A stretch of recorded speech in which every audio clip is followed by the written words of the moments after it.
What's up, everybody? It's your boy, it's Wilkie. In today's episode, we are working on the Happy Ghast cage. Last episode, we worked on the arm and terraforming the entire hill. This episode, I did everything that I told you I was going to do in the last episode, and I built the entire cage. I'm really excited to get into this episode, and you'll see here that there's a wall now built around the Happy Ghast cage as I'm working on the next phase of the backyard. That may look finished, but it is far from over. I think I'm gonna do fucking copper, bro, and let it oxidize. I know. You already have so much oxygen. I know, bro, but it fits the theme, bro. It continues with the same look. It's the same property, you know? Otherwise, I could do basalt. Basalt might be a play. You know, the polished basalt? That actually might be a play. But then I'll use, like, that in that open space, it'll be trimmed with the iron bars. So it'll still look very cagey. I mean, I might hate this because it might bring me back to trying to collect more fucking polished basalt, but I think it's a play, bro. We got hella mobs, though. This shit wacky wild. I need to get my backyard fucking straight up, because this shit is gonna need pathed out, walled up, few gates, you know. Then I gotta figure out what I want to do with all the space back there. And I know my base is big and hard to get around, but as long as you have an elytra, my base is pretty fucking good. Like, you use one rocket, you can get anywhere in the base. If you need to, like, stop and think about where you're going for a second, how you're gonna get yourself there, you just fly up onto a tower, bro, and then you're like, okay, yeah, I'm gonna fly through the dome, I'm gonna fly into storage, you know? They've hit the second tower. For real. I just need to get better at closing that door. Maybe I should put it on a button.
So that's all of the easy angles started. Now it's time to do the diagonals. So I did it. It took some time and it took some effort, but essentially I built out these diagonals and these circles, and I wanted to have everything locked up in a way where the gas wouldn't be able to float out from the top, keeping them enclosed in. Because the gaps are 5 blocks wide, so if the gaps are 4 wide, they won't get out. So I took that principle when creating these rings, and then just counted out how many I needed to go, created them out. It took a bit of time and effort, and I'm not gonna lie, I couldn't really figure out the best way to show it off, but I hope you enjoyed.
Sleep.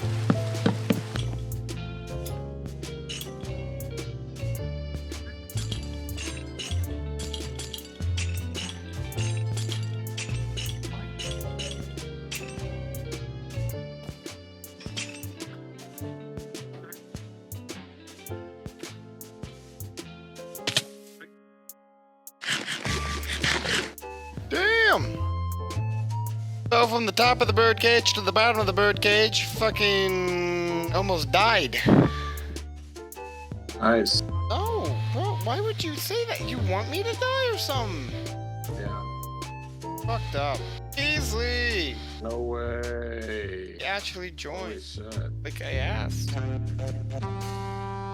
How'd you do that?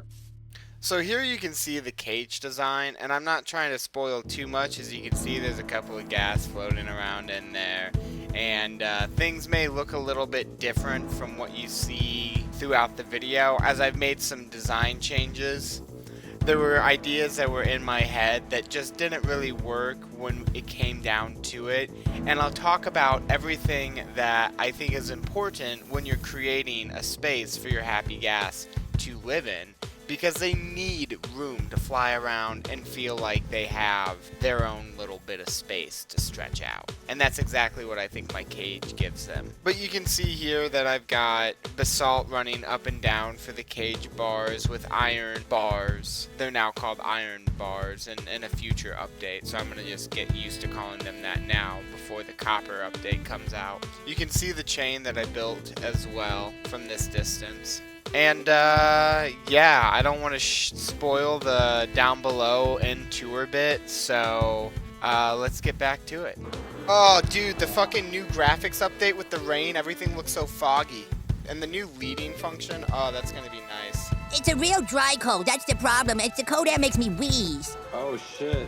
I can see you on, there's a mini map now. Oh yeah, I forgot they were gonna add that to the dot when you get near people. It'll tell you. That's to you? Yeah, that's to me. Oh, you're underground. It's saying like, oh, you're right under me. Alright, so this is the end of this. So we could just fly off from this direction and find a basalt biome. The only problem is I guess there's... Let's go. Instead of going out farther, let's go sideways. But like I go this way, you go that way? I'll just follow you. Oh, okay, that makes sense. What the fuck? Bro, what the fuck? Bro, what the fuck is a Vex doing here? They don't spawn out here, right? Is bro okay? He's chilling, bro. He's chilling. I guess the mobs aren't hostile today. Really looking for that basalt biome, but... Okay, cool. We're in fresh spawn. Basalt biome. Just gotta find fossils. Hell yeah. Hell yeah. 1/3 chance per fossil. Might as well just break fossils so that we know that, you know, like just grab the bones. It's under them? No. They'll spawn beside them. Found one? For real? Nice. Oh, hell yeah, there it is. That's my first sight on one. Got it, bro. It's yours. Anything can break them, even your fist. Oh, it breaks instantly. Oh, hell yeah. Yeah, I found one. Hell yeah, brother.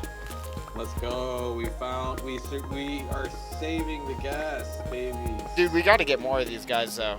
I also feel like the thing itself should be like a wearable helmet. I don't know why. That'd be kind of fucked up. Not gonna lie.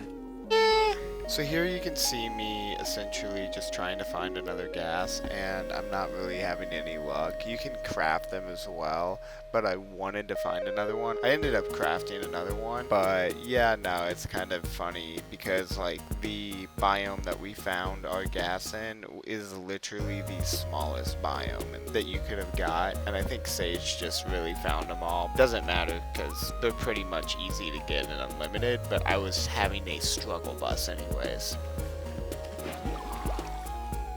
I'm gonna be right back. I'm gonna get me some firework. Oh, okay. Well, I got a second dried gas. Shoot. Are you gonna place yours? How do I know if he's gonna be okay? Alright, well, you can just watch mine grow up then. I'm gonna go get a few gas saddles. Also, saddles are apparently craftable in general now. What's that one Pokemon gym leader who sits underneath the waterfall? I have no idea. I think that's what I'm gonna name.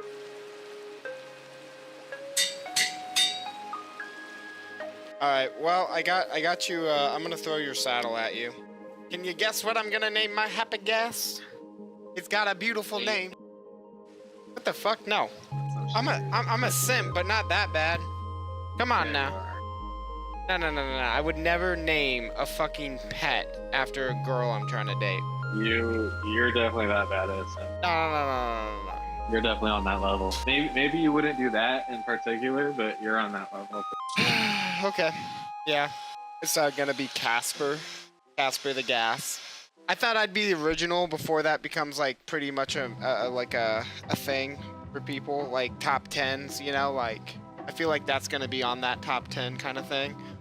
I think I'll put this third one over here. Oh, bro, look, it does change. It changed instantly when it went into the water. And I think mine is already a little different. Like, mine doesn't look as dried up, right? Or does it look the same?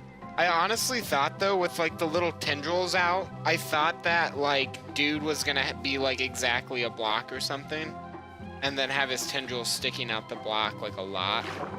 But they're literally to the length of the block, which is kind of trippy. Damn, you can't put him at diagonals. Whoa, how many did you get? Why are they giving that particle effect? Probably because they want water. They probably were like dry in the like nether. That's why they don't give particle effects in the nether. Ah, he's neutral. Dude, this song is so fucking hype. Like, this song makes me. Oh my god. Oh my god. He's smiling. He's smiling. He's smiling. This song is so fucking hype. He's smiling. Dude, my guy's gotta be bound to pop here soon.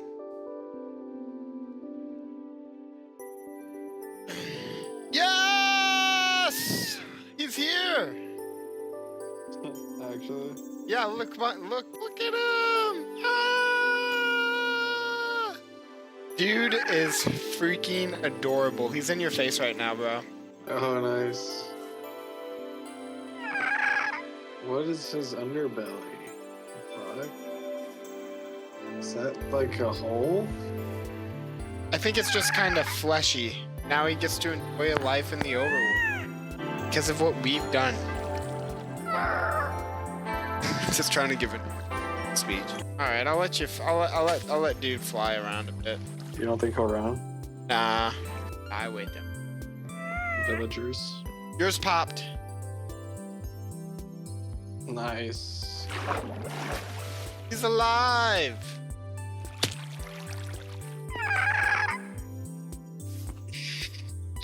Nice. And unders. Yeah, he's part of a clan. Okay. What if I took off the cross on the platform? Because I don't really need that. Yeah, I second that.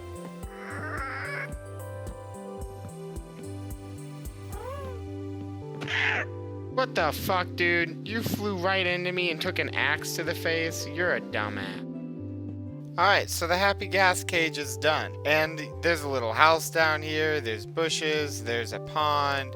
And this pond actually has some things going on that we'll get into in later episodes. But this is where our Happy Ghast spawned from, and this is where they float around. Like I said before, another one of the Happy Ghast is on a build site, and these ghasts are really great because it's like being able to float around and work on stuff. It's really added an additional element to the game that I've quite enjoyed when I have used them from time to time. Otherwise, it's pretty dope just to float around on them. But I have this little house in here. I found some pictures online. I'm like, ooh, I like this. I need something very open, very airy. And I found this other little design for a bunk bed, and I added that to this. It's quite a tight design, as you can see. We've got a little table back here. We got a chest, and then of course we've got a CD player so that we can be a groovin'. This is not only the spawning grounds for the Happy Ghast, but it's also a place where they can live and enjoy life and the water. You'll notice that the cage itself is exactly 5 tall, and that's because I've noticed that these guys don't really float towards the bottom of the ground. And I didn't notice that before I designed this, but it's definitely something that has been able to allow these guys to float around freely without me feeling like I'm keeping it trapped in a spot, you know, or stabled too harshly. And if you look at my other stable designs on the castle grounds, you'll notice that I treat my other animals the same way. But within the stem of this bird cage, we can go up here with this water elevator. And we have this long deck, which essentially allows you to find your gas, target them, and then jump on their head. Then you can just click on. I find it a lot easier to fly in the third person, but from there you can just fly out from the bottom, and that's how you can easily get in and out. And now I like this system that I have set up because it allows me to just jump in and get right on top of whatever gas I'm trying to fly off on. But I also have this nice little station up here that I can fly these guys to and jump off their heads. I keep some snowballs and some leads down there. And then I added this little entry up here so that if you're coming in with your elytra and you need them for another reason that's not your elytra, because this one, Sesh, I can't pronounce it, boo me in the chat, and Casper belongs to Sage Sailor. And I have yet to name the other gas, but his saddle is black. So if you've got ideas in the comments, whoever gets the highest amount of likes, that could be on my short or my long form content. If you're watching on the long form though, make sure you're popping a comment down below.